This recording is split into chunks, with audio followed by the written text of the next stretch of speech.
when putting a beautiful work of art together like this, I always think of albums as films, as paintings, where you have to be really intentional. What comes first in the songwriting process for you? Is it, okay, I want to veer into this genre with this song, or is as the lyrics unfold, you say, oh, this feels like R&B or this feels like pop, and then you kind of go along that route in the production? Um, it's really interesting. I have all different ways of going about it. Sometimes I'll just have like to say this happened in the past, and sometimes it happens again and again. You never know what it's going to be. But I'll suddenly be like, I hear a melody and a lyric at the same time, and I'll go, put it in my notes and sing it into the notes, and also, you know, just write down what I'm hearing, what I'm feeling. It's the true songwriter's process, right? Of saying, okay, I'm experiencing this now and I need to In the get it moment, I out. need to Yeah. like stay in the moment and figure out exactly how I'm going to do it. And has it become almost like a spiritual discipline in a way over time, where whenever you need to enter healing or process emotions, good or bad, you immediately turn to songwriting? I think songwriting has definitely been my outlet for what I need when I'm ever going through something, whenever I'm feeling like the need to express myself. It's definitely songwriting. And you get to work with the Clark sisters on this Yes. project. I know in the past you've listed them as an influence. I'm so curious, what was it like to have this full circle moment where you're both collaborating on this gospel hit? It was amazing. I was so thrilled to be able to work with the Clark sisters. And the song we did is called Jesus I Do. And it's just like I never could have imagined that it would have happened, that I would be able to work with the Clark sisters, but we did. So it was major. And were there butterflies coming into it, just knowing how much you loved them previously? Yeah, the definitely butterflies coming into it, and also just like, you know, shaking a little bit like this is really happening. And you mix in throughout albums, you've mixed in your faith through different gospel music, or gospel tracks. We see it in this one as well with Jesus I Do. Why is it important for you to say, I'm not necessarily making a gospel album with this one, but I'm want to make sure that I bring my faith into this a little bit? Well, it was interesting. Also, the title track, Here for It All, kind of has a spiritual tonality to it. And interestingly enough, I put Jesus I Do right before that. And I think it's just, I kind of, since the past few albums that I've done, I've kind of had to put um, something spiritual in there, because it's for me. It's not like, oh, let me impress this one or that one with this.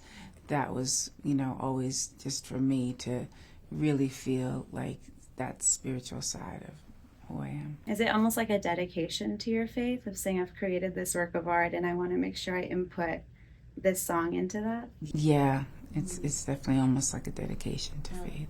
And you're, I feel like one of the few artists and the few icons who's so connected to their fans, and is like, and invites them in any chance that you get in such a beautiful way. I was scouring through Reddit and just seeing people already building up anticipation, what genres they think you'll hit, what how they feel that you've grown, and how they're excited to see that through this album.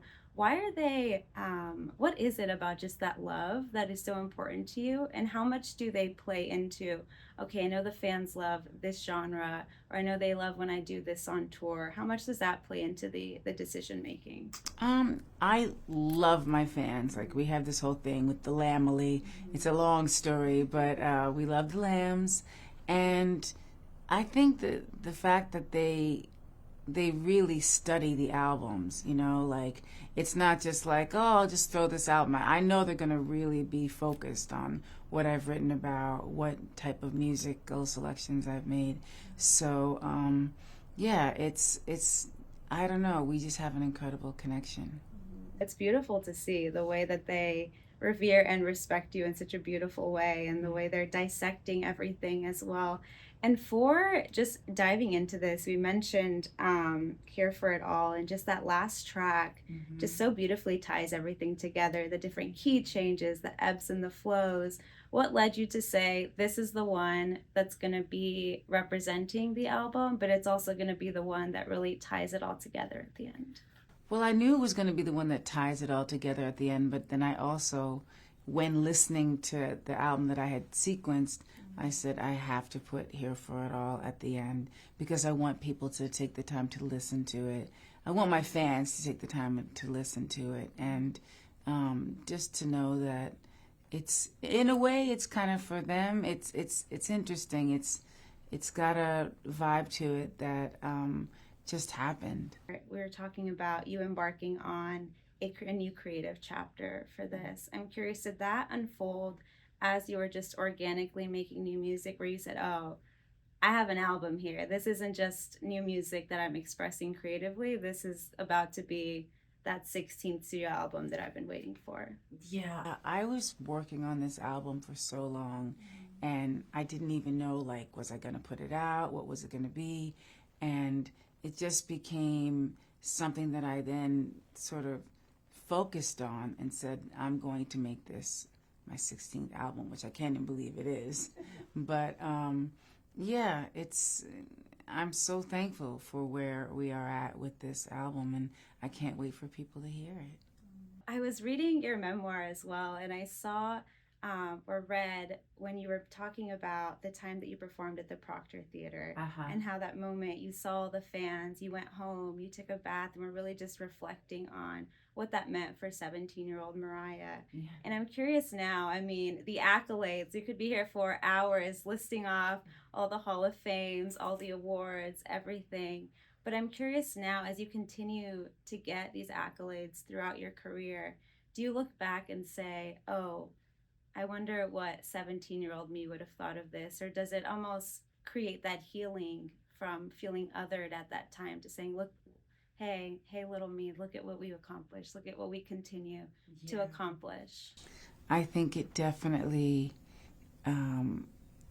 gives me that, look what we did. Like, you know what I mean? Because I was very insecure for a lot of reasons. And now when I am, you know, whether it's receiving an award or putting something out like this new album, it's just, it's a great feeling. It was beautiful I listened to the audiobook while I was reading. It's so beautiful to hear you narrating these moments and talking about them, and then to listen to this album, and as a fan, as a, you know, as a journalist, to see it all unfold. I'm like, oh man, like she continues to do it and really did it. And I know I'm a nostalgic person, so I'm always thinking back to little me and what we accomplished in those moments. Yes. And, you know, just going back to embarking on this new chapter, how do you feel that you've grown creatively just from working on this project and all the different genres that you've worked on, and being able to really tackle new styles while you're also that's what I'm looking for, also, I guess, finessing in the best way the old styles that you've worked with as well? Yeah, I mean, sometimes it's like listening to stuff for the nostalgia, as you said, and then sometimes it's like, this is brand new and it's retro. I'm going to look at it as retro rather than like, oh, the old styles. Because, you know, it's, some of the songs are very similar to something I've done in the past, but then again, they're also new in a lot of ways. So that's just kind of how I look at it. And you also have great samples, I feel like, throughout this, especially with Type Dangerous with the Rakim and Eric B. B and Rakim, I love them so much. I love using that sample. But I'm curious, are there other samples throughout this album that you're really excited about, that you know that your Lambley is going to be looking through and be listening for?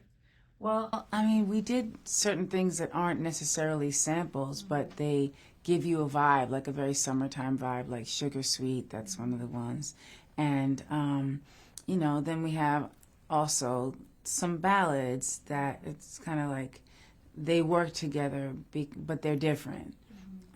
There's a song called Nothing is Impossible that I really like it. I think it's really uplifting.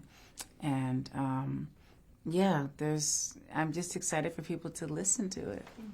So you gotta wait to Gotta find out wait. those Easter eggs. And as a producer, when you're looking for these samples, is this something that you hear a song and you're like, I like that, I'm gonna put a pin in it for a future project, or I'm gonna hold on to this and maybe revisit it later?